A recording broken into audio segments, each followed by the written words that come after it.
नमस्कार दोस्तों, स्वागत है आपका आपके अपने YouTube चैनल डिवाइन क्लासेज पे। देखिए हम अभी आपके सीरीज चला रहे हैं। आपके जो RSM SSB ने LDC के जो पेपर लिए थे 2018 में, तो कल हमने 25 क्वेश्चनों का सॉल्यूशन करा था। आज हम नेक्स्ट 25 क्वेश्चनों का सॉल्यूशन करेंगे। इसमें टोटल 4 पेपर हुए थे, तो ऐसे करके हम टोटल 8 पार्ट में इसको कंप्लीट करेंगे। तो आज हमारा है दूसरा लेक्शन।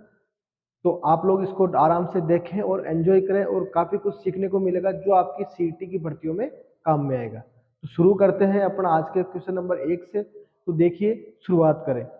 फर्स्ट क्वेश्चन है, बोला है कि दो सकेंद्रीय वृत्तों के मध्य परिबद्ध एक वृत्ताकार वलय का क्षेत्रफल 286 सेंटीमीटर स्क्वायर है। दोनों वृत्तों की त्रिज्या क्या है यदि उनका अंतर 7 सेमी है। तो पहले तो अपने को ये पता होना चाहिए कि ये वलय होती क्या है। तो देखो कैसे होगा। यहाँ पर अपने को इस टाइप से ये अपन ने एक सर्कल बना लिया। क्या बना लिया? अब देखो इसी में एक छोटा सर्कल भी है। अब देखो दोनों का सेंटर एक ही है। सकेंद्रीय जो यहाँ पे शब्द दिया है, सकेंद्रीय जो इसको आप बोलते हो कोसेंट्रिक बोलते हैं। क्या बोलते हैं? कोसेंट्रिक। दोनों की सेंटर एक ही होना चाहिए। अब ये बोला है कि यहाँ पर ये दोनों की त्रिज्या, इसमें गैप है 7 सेमी। कितना है? 7 सेमी। तो इसका मतलब R1 जो होगी और जो R2 होगी, इन दोनों में अंतर कितना होगा? 7 सेमी। कितना होगा? एक मिनट। इसका मतलब बाहर वाले की त्रिज्या को तो ले लूं मैं R2। क्या ले लूं? और अंदर वाले की त्रिज्या को ले लूं मैं R1। आई बात समझ में? तो यहां से आपको कह रहा है दोनों का अंतर, मतलब R2 माइनस R1 बराबर दिया है आपको 7 सेमी। क्या दिया है? अब आपको इसका दे दिया क्षेत्रफल। अब देखो जो वलय का क्षेत्रफल कैसे निकालते हैं। मैं बाहर वाले वृत्त के त्रिभुज सॉरी इसके क्षेत्रफल में से अंदर वाले वृत्त का क्षेत्रफल घटा दूं, तो बाहर वाले का क्षेत्रफल क्या हो जाएगा? पाई। बाहर वाले की त्रिज्या R2, तो R2 square minus pi R1 square. अब देखो दोनों में से क्या कॉमन आ रहा है? पाई कॉमन आ रहा है, तो पाई आप कॉमन ले लो, तो अंदर क्या बचेगा? R2 square minus R1 square. अब यहाँ देखो, अगर आपको थोड़ा सा पता होता है तो पाई का तो वैल्यू आप रख दोगे 22/7। इसके जो टुकड़े होते हैं ए स्क्वायर माइनस बी स्क्वायर, ऐसा आपके बीजगणित में फॉर्मूला होता है। तो इसके दो टुकड़े होते हैं, एक बार प्लस में एक बार माइनस में। तो क्या टुकड़ा हो जाएगा? R2 माइनस R1, और एक हो जाएगा R2 प्लस R1। अब देखो ये जो कंप्लीट क्षेत्रफल है किसके बराबर दिया है? 286। किसके बारे में दिया है? 286। अब देखो अपन इसको काटें। 22 से गया एक बार, 22 फिर जाएगा 3 बार। कितनी बार गया? अब देखो R1 प्लस R2 ये कितना दिया है? 7। तो इसकी जगह में रख दूंगा 7। इस 7 से ये 7 कट जाएगा। सॉरी, ये माइनस का वैल्यू दे रखी 7 है ना, तो ये 7 7 कट गए। तो इसका मतलब क्या बचा आपके पास? R2 प्लस R1 बराबर, यहाँ बचा केवल 13 है। कितना बचा? 13 है। अब ऐसी दो संख्याएं ले लो जिनको जोड़ू तो 13 आ जाए, घटाऊं तो कितना आ जाए? 7। अब देखो 10 और 3 13, 12 और 5 17, 14 7 21, 13 और 6 18। तो आपके केवल ऑप्शन नंबर बी ही यहाँ पर परफेक्टली बैठेगा, है ना, कि 10 में से 3 गए तो 7, और 10 और 3 13। तो इस टाइप से पहला क्वेश्चन है, बहुत ही आसान है और अच्छा सा क्वेश्चन है। आगे देखो, आपको दिया है 2500 का क्यूब निकालना है और इधर इसका क्यूब निकालना है। अब देखो इसके लिए एक ही चीज हो सकती है कि आपको या तो इनके क्यूब याद हो, या फिर कोई एक और तरीका अपन देखते हैं। पहला दिया है 2500 की घात 1/3 माइनस 13 है 824 की घात 1/3। अब देखो लास्ट में हमेशा ध्यान रखना है कि जो इकाई में ही जो दे रखा है 7, ऐसे कौन सा नंबर है जिसका मैं क्यूब करूँ तो 7 आता है? ये हमेशा क्यूब किस में आता है? केवल 3 में आता है। किस में आता है? 3 में। अब देखो आगे के दो अंकों को तो अपन छोड़ दो। क्या कर दो? छोड़ दो। अब आपके पास बच के 250। किसका बच गया? 250। अब देखो 250 जो होता है वो किसके क्यूब में और के बीच में आता है? अब देखो 6 का क्यूब कितना होता है? 216। 7 का होता है 343, इसका मतलब 343 से ज्यादा हो जाएगा। तो छोटा कोण है 216, तो यहाँ ले लो आप 6 ले लो, क्या ले लो। इसी प्रकार यहाँ देखो 4, 4 कब आता है, किसके क्यूब में आता है, 4, 4 के में आता है, तो यहाँ लेके आपने 4। तो देखो पहला ले लो, दोनों को छोड़ दो, अब बच गए 13, 13 किसके क्यूब में आता है, देखो 2 का क्यूब तो होता है आपके 8, 3 का क्यूब होता है आपके 27। तो छोटा वाला लेना है, छोटा कोण है आपके पास 2, तो यहाँ ले लो 2। 63 में से 24 घटाएंगे अपन, तो कितने बचेंगे आपके पास, 39 बचेंगे, है ना। तो आपके पास ये आंसर हो जाएगा। तो देखो ये भी आसान क्वेश्चन है। ये लॉजिक आप हर जगह लगा सकते हो जब भी आपको क्यूब निकालना हो। क्या निकालना हो, क्यूब निकालना हो। आगे देखो 20 वस्तु का विक्रय मूल्य 23 वस्तुओं के क्रय मूल्य के बराबर है, तब लाभ परसेंट बताओ। तो देखो इसमें सीधा सीधा है कि इनके क्रय मूल्य और विक्रय मूल्य में अनुपात निकालो। कैसे, कि 20 का तो क्रय मूल्य बराबर है 23 का विक्रय मूल्य, तो यहां से इसमें अनुपात ले लो। क्या ले लो आप, क्रय मूल्य बटा विक्रय मूल्य बराबर हो जाएगा आपके पास 23 बटा 20। 20 वस्तु का विक्रय मूल्य, सॉरी अपन ने एक गड़बड़ कर दी यहाँ पर, ये विक्रय मूल्य लेना आपको ना, और ये आपको लेना है क्रय मूल्य ना।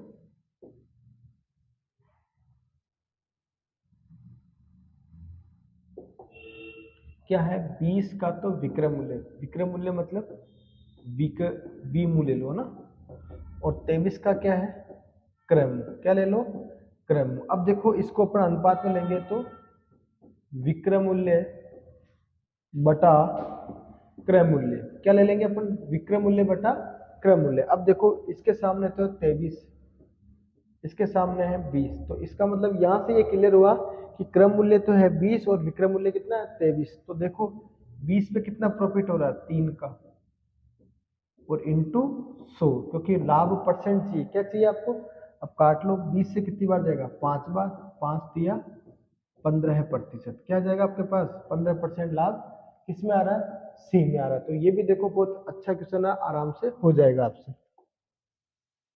देखो 10 लाख रुपए 8% की दर से चक्रवृद्धि ब्याज इतने रुपए होता है, तो ब्याज वार्षिक दे तो समय बताओ। अब देखो 10 लाख का 2.5 लाख ब्याज बना, कितना बना, 2.5 लाख। तो अब आपको बोला है कि भाई कितना समय लगेगा। अब आप सोचो 10 लाख का जो 8% होता है वो 8,000 होता है, कितना होता है 8,000। अगर एक साल में 8,000 मिला, 2 साल में कितना मिलेगा 16, 3 साल में कितना होगा, सॉरी 10 लाख का 8% होता है आपके 80,000। 80,000 को आप 3 बार लोगे तो कितना हो जाएगा 2.5 लाख, 4 बार लोगे तो कितना हो जाएगा 3,20,000 हो जाएगा। तो 4 तो हो नहीं सकता और 5 भी नहीं हो सकता। अब 2 साल में कितना हो जाएगा 80 80 160, 1,60,000 आपके 2.5 लाख के लमसम तो हो नहीं सकते, तो ये भी नहीं होगा। सिर्फ ऑप्शन क्या होगा, ये। और अगर आपको इसको और तरीके से करना है तो यहाँ पर क्या करते हैं अपन, इसका गलमूल निकाल के फिर सोल्व कर लेते हैं। या 10 लाख का 8%, 8%, 8%, 3 बार निकाल के देखो, केवल यही वैल्यू आपके फिट बैठेगी, है ना। अब बोला है किस चतुर्थांश में भुज और कोटि दोनों ऋणात्मक होते हैं। पहले तो ये देखना है चतुर्थांश होते क्या है, तो बता देता हूँ। अगर अपन इस टाइप से एक ग्राफ को ड्रॉ करें, ग्राफ बनाए, तो यहाँ पर x भी प्लस का और y भी प्लस का, तो x को तो बोलते हैं भुज और y को क्या बोलते हैं, कोटि। यहाँ पर देखो x तो माइनस का और y क्या होता है, प्लस का।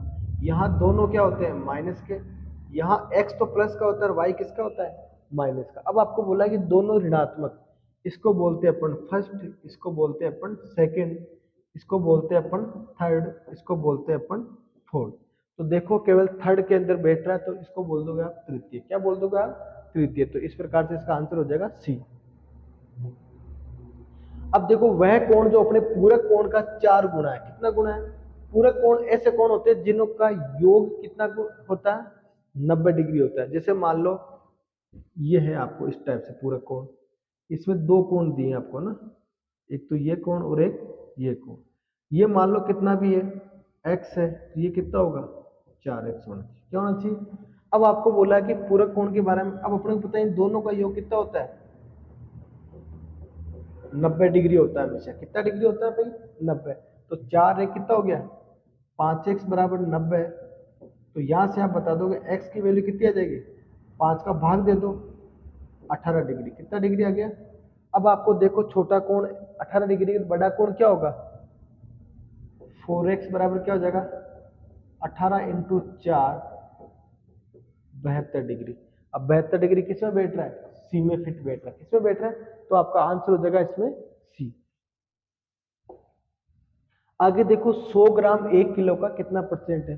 अब देखो ये ग्राम है तो ये 1 किलो को भी किस में कन्वर्ट कर लो, आप ग्राम में कर दो और फिर आप आराम से बता सकते हो। तो ऊपर तो ले लो 100, कितने ले लो, किससे तुलना करा रहे हैं 1 किलो, 1 किलो में कितने ग्राम होते हैं 1000, कितने होते हैं इंटू 100, 2 जीरो से 2 जीरो, 1 जीरो से 1 जीरो, सीधा सीधा पता चल जाएगा आपको कि कितना परसेंट हो रहा है 10%। तो और आपको यूं भी बता सकते हो कि 1 किलो का 10% कितना होता है 100 ग्राम होता है ना। अब देखो बिंदु -3, p किस अनुपात में बिंदुओं को मिलाने वाली रेखा को विभाजित करता है। अब देखो एक काम सोचो, एक पॉइंट है आपके पास, पहला दे दिया -5, -4, दूसरा पॉइंट दे दिया आपके -2, 3। अब देखो इनको मिलाने वाली रेखा है, क्या है, इनको मिलाने वाली रेखा जिस पे कोई पॉइंट दे दिया आपको यहाँ पर, ये मान लो P ले लिया, अब इनको नाम दे दो A और B।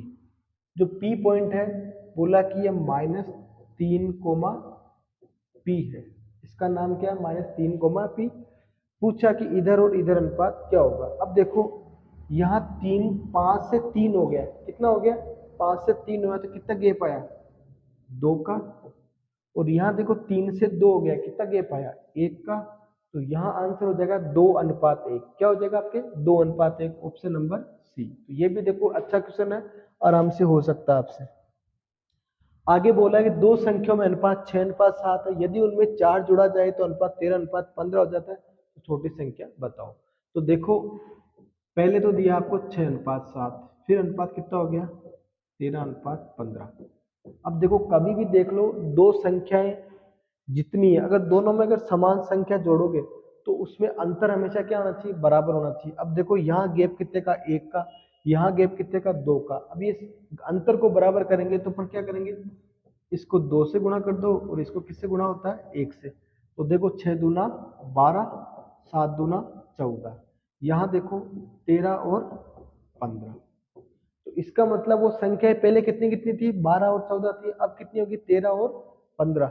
तो कितना फर्क पड़ा 1 का, और क्वेश्चन के हिसाब से फर्क कितने का पड़ रहा है 4 का, कितने का पड़ रहा है 4 का। तो पूछा कि छोटी संख्या कौन सी है, छोटी संख्या कौन सी है, छोटी संख्या कौन सी, ये है। 1 का मान 4 है तो 12 का मान क्या होगा इंटू 4 कर दो, तो कितना हो जाएगा 12 चौक 48। तो इसमें आंसर हो जाएगा आपके पास 48, जो कि ऑप्शन नंबर बी है। आगे देखो दो बिंदुओं की मध्य दूरी बतानी है। मध्य दूरी में देखो आपके लगता है दूरी सूत्र, कौन सा सूत्र, दूरी सूत्र। अब देखो इसको तो मान लो आप x1 y1 और इसको ले लो आप x2 और y2। अब देखो दूरी सूत्र क्या होता है, दूरी सूत्र, इसका फॉर्मूला ध्यान रखना आपको, x1 माइनस x2 का square plus y1 minus y2 का स्क्वायर। अब देखो इस टाइप से हमेशा रहेगा, लेकिन ये ध्यान रखना x2 को पहले लेके x1 को बाद में लोगे तो भी कोई आंसर पे फर्क नहीं पड़ेगा। अगर आप y2 माइनस y1 करो तो भी आंसर वही आने। अब इसमें मान रख देते हैं अपन, x1 कितना है आपके 2, कितना है 2, x2 कितना है 3, तो 2 माइनस 3 का स्क्वायर प्लस y1 कितना है -3, कितना है, फिर y2 कितना -2, ये -2 और ये माइनस क्या लग जाए प्लस का। अब देखो आगे सोल्व करते हैं अपन, 2 में से 3 गए तो 1 माइनस का 1 का स्क्वायर, 3 में से 2 गए तो माइनस का 1 का स्क्वायर। यहाँ देखो माइनस का 1 का स्क्वायर क्या होता है 1, और यहाँ पर भी 1, तो कितना हो गया √2, कितना रह गया √2। तो यहाँ लगा दो √2 इकाई, कौन से में आ रहा है ऑप्शन नंबर ए में। तो ये भी देखो आपके एकदम आसान सा क्वेश्चन है, अगर आपको ये तरीका फॉर्मूला आता है तो। अब देखो आगे क्या बोला है, अकुशल श्रमिकों के एक समूह का औसत वेतन है 10,000, कुशल का कितना है 15,000, पूरे ग्रुप का है 12,000, तो बताना कि कुशल का कितना होगा। तो इसमें देखो आपको हमेशा कैसे लेना है, इधर तो ले लिया आपने अकुशल, कितने ले लिया आपको, और इधर ले लो आप कुशल। अकुशल का वेतन है 10,000, कितना है, कुशल का कितना है आपके पास 15,000, कितना है। अगर दोनों को ले मिला ले, सबको, सबका बन रहा है आपके 12,000, कितना बन रहा है। अब यहाँ देखो गैप देख लो, 10 और 12 में गैप कितने का है, 2,000, कितना है, 15 और 12 में कितना है, 3,000।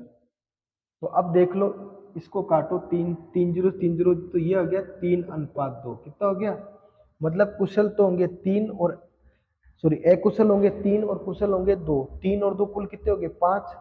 तो आपको क्या पूछा, कुशल पूछा, कुशल कितने 2, तो 2/5 इंटू 100, 5 से काटो 20 बार, 20 दूना 40%, इसका मतलब ये 40% है, तो ये कितना हो जाएगा आपके पास 60%। आपको पूछा क्या है, कुशल श्रमिक, कुशल श्रमिक कितने होंगे 40%, तो इसका भी आंसर आराम से निकाल सकते हैं। समकोण त्रिभुज की ऊंचाई दे रखी है, आधार दे रखी है, त्रिभुज का क्षेत्रफल।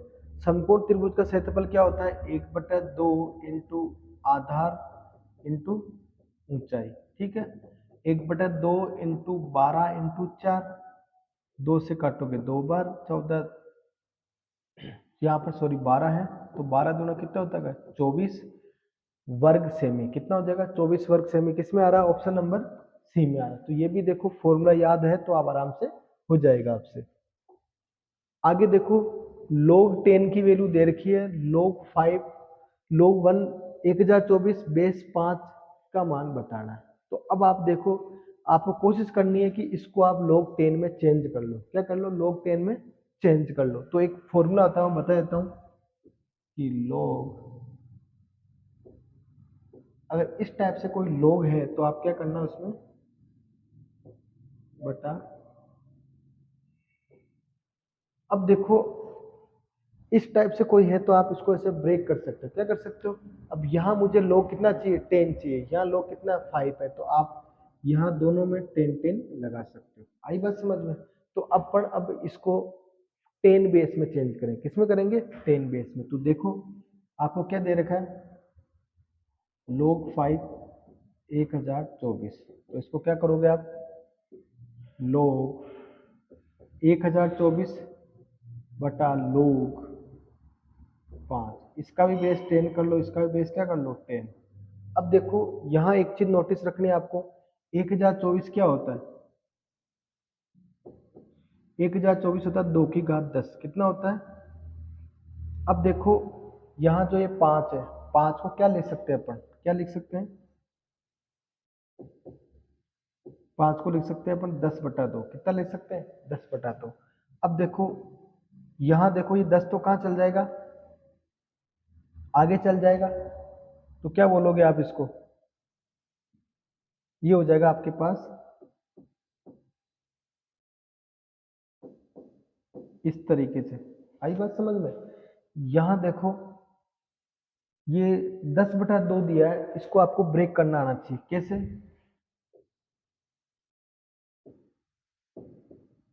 इसको करते हैं अपन log m minus log n। आई बात समझ में। तो अब देखो इस तरीके से करूंगा मैं इसे ब्रेक, पहले तो log 10 ले लो, फिर log 2 ले लो। तो log 10 तो आधार में रहेगा, इसके साथ आ गया 10, और यहाँ पर होगा log आधार में तो 10 आ गया, यहाँ क्या आ गया 2। अब देखो 10 तो ऐसे कैसे, log 10 2 को क्या बोलते हैं अपन 0.303, 0.3010 ना। अब देखो जब भी आधार ये दोनों बराबर हो, इसका मान होता है 1, क्या होता है हमेशा 1, और यहाँ पर ये वापस क्या हो जाएगा 0.3010। अब देखो इसको अपन यहाँ सोल्व करते हैं, 10 को इससे मल्टीप्लाई करोगे तो क्या आ जाएगा 3.010 है ना। एक में से 0.330 घटाओगे तो कितना आ जाएगा ये 0.9960 पॉइंट। आई बात समझ में। तो अब देखो यहाँ एक चीज नोटिस करनी है आपके पास, यहाँ दशमलव के बाद कितने डिजिट है 3, यहाँ दशमलव के बाद कितने डिजिट है 4, तो आप एक डिजिट को हटा लो, क्या कर लो आप हटा लो, कैसे, इस टाइप से। अब देखो इसमें भी 3 डिजिट हो गए, इसमें भी कितने डिजिट हो गए 3 डिजिट। अब आपके पास ऊपर बन गया 3010/699। 699 मतलब 700 के लमसम। अब 700 का भाग दोगे 7 चौक 28, मतलब 4 पॉइंट समथिंग बार जाएगा। कितनी बार जाएगा 4 पॉइंट समथिंग में कौन सा है आपके पास, ऑप्शन नंबर ए। तो ये देखो थोड़ा सा एक लेंथी क्वेश्चन है, इसमें आपको लोग को ब्रेक करना आना चाहिए इस टाइप से, जैसे मैंने करा है 2 फॉर्मूले लगाए मैंने लोग में, दोनों आपको पता होने चाहिए। अब देखो आपको बोला है निम्न में से कौन सा समीकरण है। देखो सबसे पहला x बराबर 0, ये एक समीकरण होता है। ये जो होता है इसको बोलते हैं अपन असमीकाएं, असमी, या इंग्लिश में बोलते हैं ट्रिग्नोमेट्री, सॉरी एल्जेब्रिक इनइक्वालिटीज, है ना। यहाँ देखो 9 में से 5 गए, 4 बराबर 4, ये कोई समीकरण नहीं है, और ये भी आपके असमीका है। अब देखो इसका स्क्वायर यही होता है, तो दोनों टर्म क्या होगी, सेम होगी, तो ये भी 0 बन गया। तो समीकरण कौन सी बनी आपके पास, ऑप्शन नंबर ए। ये भी देखो सिंपल सा क्वेश्चन, अगर थोड़ा सा पता है तो आप आराम से बता दो, लेकिन कई लोग क्या करते हैं जल्दबाजी में इसको सोल्व कर देते हैं या इसको बता देते हैं, पहले ऑप्शन को थोड़ा विश्वास नहीं होता कि हो सकता है पहला ऑप्शन नहीं हो, आगे उत्तर हो, इसलिए। अब देखो आपको बोला है कि 300 किलोमीटर की यात्रा तय करने में एक रेलगाड़ी 2 घंटे से कम समय लेती है यदि उसकी गति सामान्य गति से कितनी बढ़ा दे, 5 बढ़ा दे। तो अब देखो 300 किलोमीटर की जो यात्रा है वो 2 अलग अलग स्पीड से बढ़ रहा है। अब अपने को ये पता नहीं कि पहले स्पीड क्या थी, पहले स्पीड क्या थी, लेकिन वो है कि अपन 300 किलोमीटर 2 अलग अलग स्पीड से चलाएंगे। कितनी स्पीड से चलाएंगे, 2 अलग अलग। तो इसमें जो टाइम आएगा क्या आएगा, कितने घंटे का आ जाएगा, 2 घंटे। कितने का आ जाएगा। अब देखो समय का सूत्र क्या होता है, दूरी बटा 4। अब दूरी तो 300 दे रखी है, एक बार तो जो स्पीड है एक बार उसमें 5 बढ़ा दो। पहले जो स्पीड थी मान ले कि वो x थी, क्या थी, अब जो स्पीड क्या है x में 5 जोड़ दो। अब देखो होता है क्या, अगर मैं स्पीड ज्यादा रखूंगा तो टाइम मुझे क्या लगेगा, कम लगेगा, तो कम वाला पीछे रखो और ज्यादा वाला आगे रखो। अगर मैं 300 को x की स्पीड से चलाऊं और उसी 300 को मैं x+5 की स्पीड चलाऊं तो समय कितना आना चाहिए, 2 घंटे। कितना आना चाहिए, मतलब इन दोनों को सोल्व करने पे कितना आना चाहिए, 2 घंटे। अब देखो होता क्या है, इन क्वेश्चनों को अपन यहाँ इसको सोल्व करेंगे, द्विघात बनेगी, तो सबसे बेटर है ऑप्शन ले लो। क्या ले लो आप, जैसे मैं पहला ऑप्शन ले लेता हूँ, ये 25 मान लेता हूँ। क्या मान लेता हूँ, अगर 300 को मैं 25 से भाग दूं और यहाँ 300 को मैं 25+5 कितना हो जाएगा 30, तो 25 से भाग करूंगा तो ये तो आएगा 12। 30 का भाग 300 में कितनी बार जाएगा 10, 12 माने 10 क्या आ रहा है 2, तो इसका मतलब बात बन रही। तो पहले ऑप्शन से ही अपने सोल्व हो गया। अब देखो अगर मैं 30 लेता तो 30 का मैं भाग देता 300 में तो कितना आता, 10। कितना आता, और 300 में 30+5 35 का देता भाग तो 10 से कुछ कम आता। तो लेकिन वो इस तरीके से पॉइंटों में आता है, ये पूरा पूरा 2 नहीं बनता है। तो इसका मतलब आगे जो करेंगे अपन उससे भी दिक्कत आएगी। अगर 15 का दूं तो 15 का भाग जाएगा 20 बार, और 15 में 5 जोड़ लो, 20 20 का भाग जाएगा इसमें 15 बार, तो दोनों में आ जाएगा 5 का गैप। तो इसका मतलब केवल ऑप्शन नंबर ए ही आपसे सही रहेगा यहाँ पर। और पूरा सोल्व नहीं करना, आप इस तरीके से समीकरण बना के और उसमें मान रख के देख लो। आगे देखो इस टाइप से, देखो ये क्लास 9 की जो एनसीईआरटी उसमें ये बहुत ढंग से दे रखा है, बोल रखा है कि ए बी और सी डी दो समांतर रेखा है, उनको एक तिर्यक रेखा, मतलब जो तीसरी रेखा है जो इनको काट रही, क्या कर रही है, अब काटने पे जो इनके अर्धक हो रहे हैं दोनों कट रहे हैं, तो वो कोण कितने का होगा। हमेशा ध्यान रखना कि ये जो कोण होते हैं एंगल बी एम एन और एंगल एम एन डी, इन दोनों का योग हमेशा कितना होता है, 180 होता है। कितना होता है, 180 है। मतलब एक तो ये वाला कोण और एक ये वाला कोण, दोनों का योग कितना होता है, 180।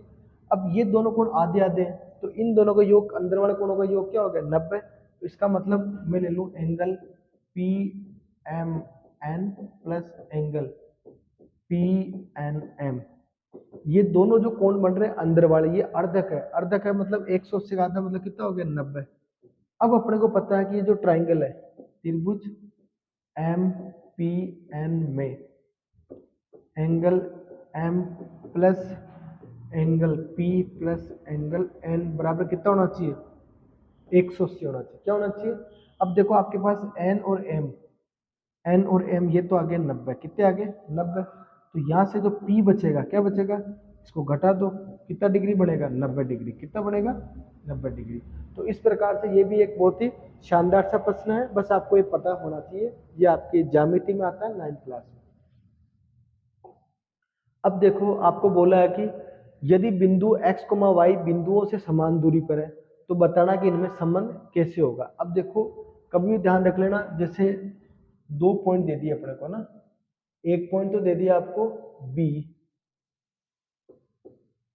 इसके निर्देशांक है 3, -4, एक ले लिया अपन ने C, इसके निर्देशांक है आपके पास -2, 0। अब देखो तीसरा पॉइंट है जिसके निशान है x, y, क्या है। अब वो देखो चाहे इसके ऊपर है चाहे यहाँ है, कहीं पर भी है, मैं मान लेता हूँ भाई यहाँ है a, इसके कोऑर्डिनेट क्या है x, y। अब देखो बोला कि इन दोनों के बीच में दूरी है वो हमेशा क्या है समान है। तो इसका मतलब आप कह सकते हो कि AB जो है वो किसके बराबर है AC के बराबर। किसके बराबर होगी AC। यही तो कहा ना भाई, ये इससे भी जितना दूरी है उतना का उतना इससे दूर है। अब यहाँ पे लगा दो दूरी सूत्र। क्या लगा दो दूरी सूत्र। कैसे लगाते हैं अपन, देखो सामने 3 माइनस एक्स, देखो पहले x में से अंतर ले लो, तो क्या ले लोगे आप 3 माइनस एक्स का स्क्वायर प्लस फिर y का ले लो -4 माइनस वाई या y माइनस वाई, माइनस करोगे या पहले से ही है तो y प्लस 4 का स्क्वायर। इसी तरह अपन बात कर लें ऐसे की, तो देखो x तो है ये -2, फॉर्मूले का माइनस, ये माइनस तो क्या हो जाएगा प्लस, x प्लस 2 का स्क्वायर प्लस y माइनस 0 क्या था y होता है तो y का स्क्वायर। इस तरीके से अपने को इसको वैल्यू रखनी है। अब देखो दोनों तरफ रूट है, दोनों के दोनों रूट क्या हो जाएंगे कैंसिल आउट हो जाएंगे। अब इसका मुझे स्क्वायर खोलना है, 3 का स्क्वायर क्या होता है 9 प्लस एक्स का square X square minus formula आता है a माइनस बी का whole square a square plus B square minus 2ab, तो माइनस 2ab 2 3 6x कितना हो जाएगा। ये कहीं फॉर्मूला y में लगा तो यहाँ पर प्लस में लगेगा, क्या लगेगा तो यहाँ पर हो जाएगा वाई स्क्वायर 4 चौक 16 प्लस 4 दूना 8x। यहाँ पे देखो लगाओगे X square plus 4x plus 4 प्लस वाई स्क्वायर। अब देखो दोनों तरफ जो सेम टर्म है जो दिख रही है तो काट दो, इधर भी एक्स स्क्वायर इधर भी एक्स स्क्वायर, इधर वाई स्क्वायर इधर भी वाई स्क्वायर। तो यहाँ से देखो आपके क्या देखो 6x, यहाँ पर आप y लगाओ है ना, ये -6 है, ये 4 उधर जाएंगे तो ये भी किसके हो जाएगा माइनस के, तो 6 4 कितने हो जाएंगे माइनस के 10x। फिर y की बात करें, y कितना है 8y, ये 4y इधर गए तो ये किसके हो जाएंगे माइनस के 4y बराबर। अब देखो यहाँ तो है 4 और यहाँ 16 और 9 कितने 25, 25 इस तरफ ले लो कितने हो जाएंगे माइनस के 21। अब देखो यहाँ पर सॉरी अपने को प्लस लगाना है। अब यहाँ पे देखो 10x आ रहा है, 8y भी आ रहे हैं 21 भी आ रहे हैं, तो इसका मतलब केवल आपके यही बैठ रहा है और अपन साइन चेंज कर लें, ये तो हो जाएगा प्लस का, किसका हो जाएगा ये हो जाएगा आपके माइनस का, और ये वापस किसका हो जाएगा प्लस का। अब देखो ये किस में बैठ रहा है ऑप्शन नंबर सी में। तो इस प्रकार से देखो ये भी हो जाएगा बज, आपको ये फॉर्मूले याद होने चाहिए। अब देखो आपको बोल रखा कि ये डायग्राम है जिसमें ADE मतलब ADE ये जो कोण है ये है कोण B के बराबर है ना, तो इसका मतलब ये जो कोण होगा वो किसके बराबर होगा इसके बराबर। आई बात समझ में। अब आपको जो माप दे रखे वो देख लो, AE दे रखा 8, EB दे रखा 7, BC कितना दिया आपको 9, AD कितना दिया है 10 और ये कितना दिया है 2। तो पूछा है DE कितना होगा, इसको x मान लो, क्या मान लो x मान लो। अब देखो यहाँ पर आपको ये ध्यान रखना है कि जिस कोण के सामने जो भुजा है वही अनुपात होगा। अब देखो सबसे पहले मैं बात करूं इसकी बात करूँ ए की, किसकी बात कर लूँ मैं, ए के सामने छोटे वाले में क्या है, एक्स, छोटे वाले में तो ये भुजा है, और बड़े वाले में क्या है, 9। इसी तरह छोटे वाले में देखो, इस कोण के सामने कौन सी भुजा, 8, 8, और बड़े वाले में इस कोण के सामने कितनी भुजा है, 12। आप आराम से निकाल सकते हो, दोनों काटोगे कितना हो जाएगा, 4 से 2 बार, 4 से 3 बार, 3 से कितनी बार जाएगा, 3 बार, x बराबर 3 दूना 6 सेमी, कितना जाएगा, 6 सेमी। तो देखो ये तरीका एक बहुत ही अच्छा तरीका है, वापस बता देता हूँ मैं आपको।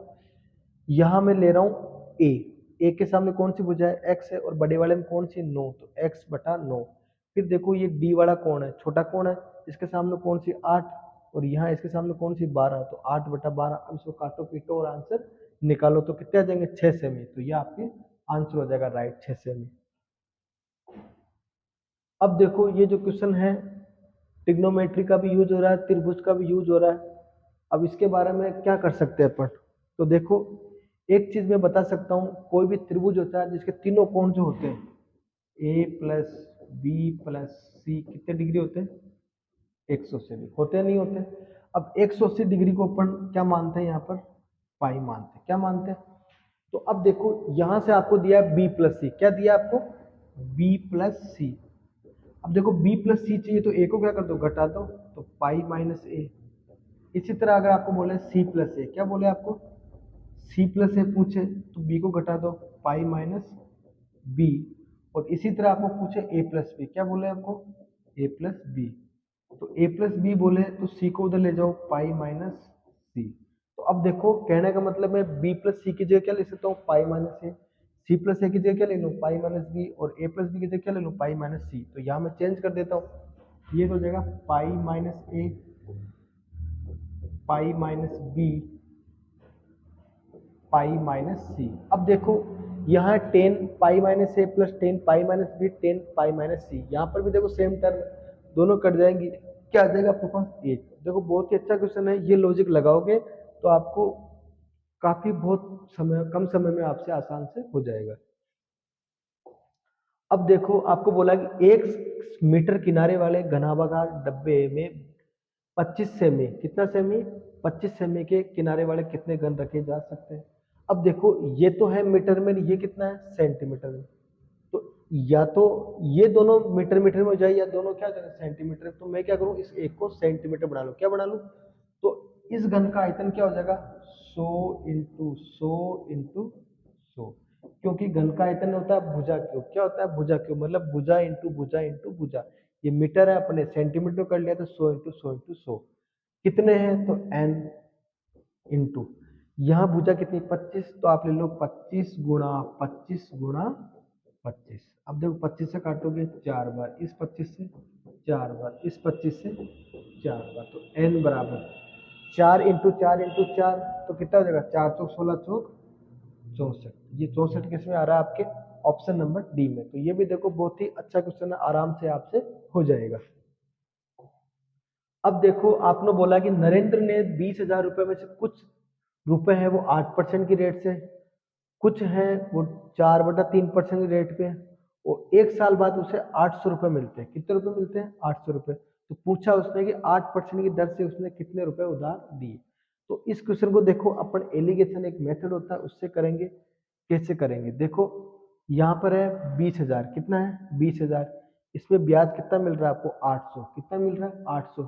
तो मैं एक बार ये चेक कर लूँ कि कुल उस पर कितना परसेंट ब्याज मिल रहा है। तो कैसे निकालेंगे, 800 बटा 20, 1 2 3 इंटू 100, 2 जीरो से 2 जीरो, तो ये हो जाएगा 4%। मतलब कहने का मतलब कुछ हिस्सा तो 8%, कुछ हिस्सा 4/3, और कुल मिल रहा है उसको 4% से। किससे मिल रहा है, 4%। तो अब आपको बताना है कि 8% वाला जो हिस्सा है वो कितना है। तो मैं इसको एडजस्ट करूं, देखो ये तो है पहला पार्ट है 4/3, दूसरा पार्ट आपको दे रहा 8% रेट से, कितने परसेंट रेट से, और पूरे ब्याज पर रेट पड़ रही है 4%, कितने परसेंट है, 4%। अब इसको अपन क्या कर लेते हैं, घटावा घटी कर लेते हैं।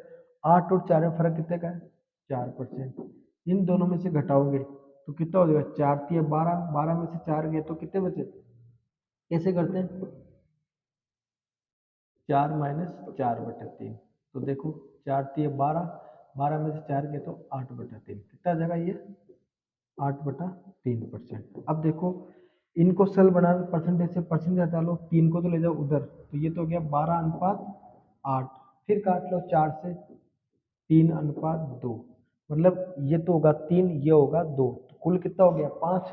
आपको कौन सा पूछा है, 8%, 8% वाला कितना, 2, ये हो जाएगा 2/5 इंटू कुल रुपए कितने हैं 20,000, कितने 20, 1 2 3, 5 से काटो, 4,000 को 2 से गुणा करो, कितना आ जाएगा 8,000, कितना आ जाएगा 8,000। तो इसमें आंसर आ जाएगा आपके पास 8,000। तो एलिगेशन से करोगे अच्छा रहेगा और थोड़ा आसान पड़ेगा, वैसे करोगे हो जाएगा, लेकिन थोड़ा सा वहां आपको एलसीएम गुणा करने में दिक्कत हो जाएगी। आप इसको एक्स मान के भी कर लोगे, लेकिन वहां थोड़ा सा दिक्कत हो सकती है आपको। अब देखो टोनू मोनू सोनू, ये क्वेश्चन दे रखा है, बात करिए टोनू की, फिर मोनू की, फिर सोनू की। बोला कि टोनू मोनू से 10% ज्यादा निवेश करता है। अगर मोनू 100 रुपए लगाता है, कितना लगाता है, तो टोनू कितने लगाएगा 110, कितने लगा देगा 110। तो 1 0 से 1 0 काटोगे तो क्या हो जाएगा 10, 11 और 10 हो गए। बोला कि सोनू मोनू से 10% कम, इसका मतलब मोनू अगर 100 लगाता है तो ये कितना लगाएगा 90, इसका भी 0 काट लो तो ये कितना हो जाएगा 9। तो 10, 11, 10 और 9। अब देखो तीनों व्यक्तियों का कुल निवेश है 60,000, कितना निवेश है 60,000। तो पूछा कि मोनू का निवेश कितना है, तीनों को मैं जोड़ू, 11 10 21 9 30, 30 की वैल्यू दे रखी है आपको 60 1 2 3, तो एक की वैल्यू क्या जाएगी 30 का भाग दे दो, 1 0 से 1 0, 2,000, कितना आ गया 2,000। आपको पूछा मोनू का भाग बताओ, ये 10 है तो 10 इंटू कितना आ जाएगा 20 1 2 3, तो 20,000 इसके आंसर हो जाएंगे। ये भी देखो सिंपल सा क्वेश्चन है, आराम से हो सकता है आपसे। आगे बोला कि छोटे से छोटे वर्ग का क्षेत्रफल बताओ जो 616 सेंटीमीटर क्षेत्रफल वाले वृत्त को पूर्णतः घेर ले। अब इस क्वेश्चन को देखो, कहने का मतलब एक वृत्त दे रखा है, क्या दे रखा है आपको वृत्त, इसको आपको कवर करना है, क्या करना है आपको कवर करना है।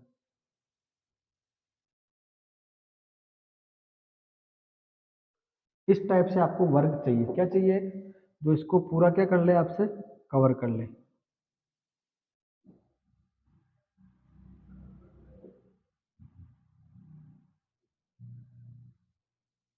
अब देखो इसका क्षेत्रफल दिया है वृत्त का 616, क्या दिया है 616। तो पहले तो मैं देख लेता हूँ इसकी त्रिज्या कितनी आएगी। ये जो त्रिज्या है ये आर कितनी आएगी, क्योंकि ये जो भुजा है ना ये हो जाएगी इसकी 2r, कितनी हो जाएगी 2r, क्योंकि ये पूरी होगी ना दोनों तरफ। तो वृत्त का क्षेत्रफल होता है पाई आर स्क्वायर, क्या होता है पाई आर स्क्वायर। पाई का मान होता है आपके पास 22/7 इंटू आर स्क्वायर बराबर 616।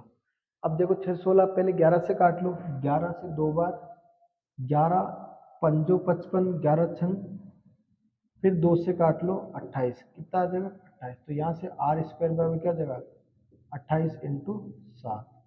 तो आर स्क्वायर 28 के फिर टुकड़े कर लो तो ये क्या हो जाएगा 4 इंटू 7 इंटू 7। तो आर बराबर देखो, आर बराबर मुझे इनका रूट लेना पड़ेगा, 4 का रूट तो हो जाएगा 2, और ये 2 बार 7 है इसका क्या हो जाएगा 7। तो आर बराबर कितना आ जाएगा 14 सेमी, कितना आ जाएगा। अब देखो ये भुजा है ये कितना 2r, कितना है तो 2 इंटू 14, इसका मतलब बोलोगे आप 28 सेमी, कितना हो जाएगा आपके पास 28 सेमी। अब 28 सेमी तो ये तो क्या है भुजा है, पूछे कि इसका क्षेत्रफल बताओ, तो क्या हो जाएगा क्षेत्रफल बराबर क्या हो जाएगा भुजा इंटू भुजा, क्या हो जाएगा भुजा इंटू भुजा। तो आपको लो 28 इंटू 28, 28 इंटू 28 होता है आपके 784, कितना होता है 784। तो यह आपके आराम से सोल्व हो जाएगा ना। तो ये भी देखो इजी सा क्वेश्चन है। अब देखो सेकंड लास्ट क्वेश्चन है कि एक दुकानदार अपने ग्राहक को 10% छूट देता है फिर भी 26% लाभ होता है। 280 अंकित मूल्य वाली वस्तु का दुकानदार के लिए वास्तविक मूल्य क्या था। अब देखो मूल्य होते हैं आपके पास तीन तरह के, एक तो होता है क्रय मूल्य, एक होता है विक्रय मूल्य और एक होता है अंकित मूल्य। अब देखो अंकित मूल्य कितना है, 280 कितना है। अब देखो उसने बोला कि मैं 10% छूट दे रहा हूँ, क्या दे रहा हूँ, छूट दे रहा हूँ।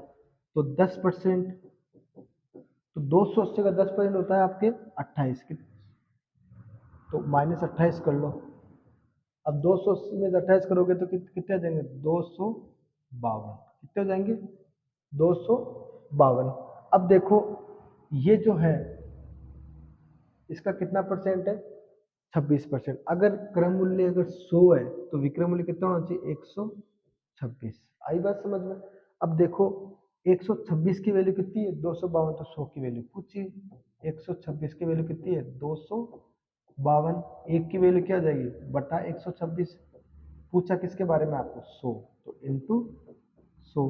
126 से कटेगा दो बार, 2 इंटू 100 होता है आपके पास 200, कितना हो जाता है आपके पास, 200। अब देख लो 200 किस में आ रहा है, वो आपका आंसर हो जाएगा। तो यहाँ ऑप्शन है आपके पास बी, तो ये आपके राइट ऑप्शन हो जाएगा। अब देखो लास्ट क्वेश्चन है, 4,23,801 का रूट निकालो और 22,801 का रूट निकालो, फिर दोनों का सोल्व करो। अब देखो रूट में क्या है कि आपको थोड़ा सा पता होना चाहिए कि इसका रूट अपन कैसे निकालें। अब देखो इसके बारे में मैं आपको कभी बाद में बताऊंगा, क्योंकि इनके रूट के लिए आपको एक मेथड पता होना चाहिए जिससे अपन इजीली निकाल पाए।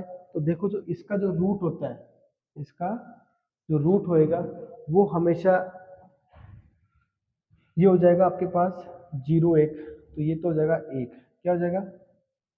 अब ये जो संख्या होती है आपके, ये किसका स्क्वायर होता है, ये किसका स्क्वायर होता है। इसी प्रकार यहाँ पर भी क्या हो जाएगा, 1, लास्ट के 2 डिजिट और इनको। अब देखो 4,238, 4,238 किसका स्क्वायर होता है। अब देखो 4,238 के लिए मैं एक बार एक तो ले लूँ 50 और एक ले लूँ मैं 60, क्या ले लूँ मैं, 50 ले लूँ और 60 ले लूँ। तो 50 का स्क्वायर तो कितना होता है 2500, 60 का होता है 3600, 70 का होता है 4900, और ये हो जाएगा आपके पास 3600। तो इसका मतलब वो 60 और 70 के बीच में होगा, किसके बीच में होगा, 60 और 70 के बीच में होगा। तो अब देखो 60 और 70 के बीच में क्या हो जाएगा, कितना आता है 65, तो यहाँ हो जाएगा 65। इसी प्रकार यहाँ देखो 228 कितना आ रहा है आपका, 228। अब देखो 228 किसका होता है, 228 15 का तो होता है 225 और 16 का होता है 256, तो 15 छोटे वाला है तो 15 ले लो। अब इन दोनों को ऐड कर लो, क्या कर लो, ऐड कर लो। तो 650, 150, 800 और 2 802। तो इस तरीके से ध्यान रखना कि लास्ट में एक है तो एक का एक ही होता है। अब जो नंबर से बाकी इनका चेक करके आपको बताना होता है। तो ये एक तरीका है, इसके बारे में हम कभी विस्तार से देखेंगे कि ऐसे नंबर जो होते हैं उनका अपन रूट या क्यूब रूट कैसे निकालते हैं ना। तो आज अपना जो लेक्चर कंप्लीट हो चुका है, जिसमें हमने पिछले लेक्चर में 25 क्वेश्चन थे, आज 25 थे, तो एक पेपर हमने सोल्व कर लिया है, जिसमें कुल मिला के 50 क्वेश्चन होते हैं आपके मैथ्स के।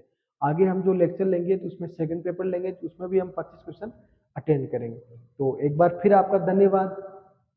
और आगे हम सीईटी के तो हमने फेज कंप्लीट कर लिए, अब हम इसमें चल रहे हैं, और आगे हम इसमें आप लोग सुझाव दें कि आपके लिए कौन सी वैकेंसी या किस वैकेंसी के पेपर हमें सोल्व करवाने चाहिए, ताकि आपको ज़्यादा से ज़्यादा लाभ पहुंच सके। धन्यवाद। जय हिंद, जय भारत।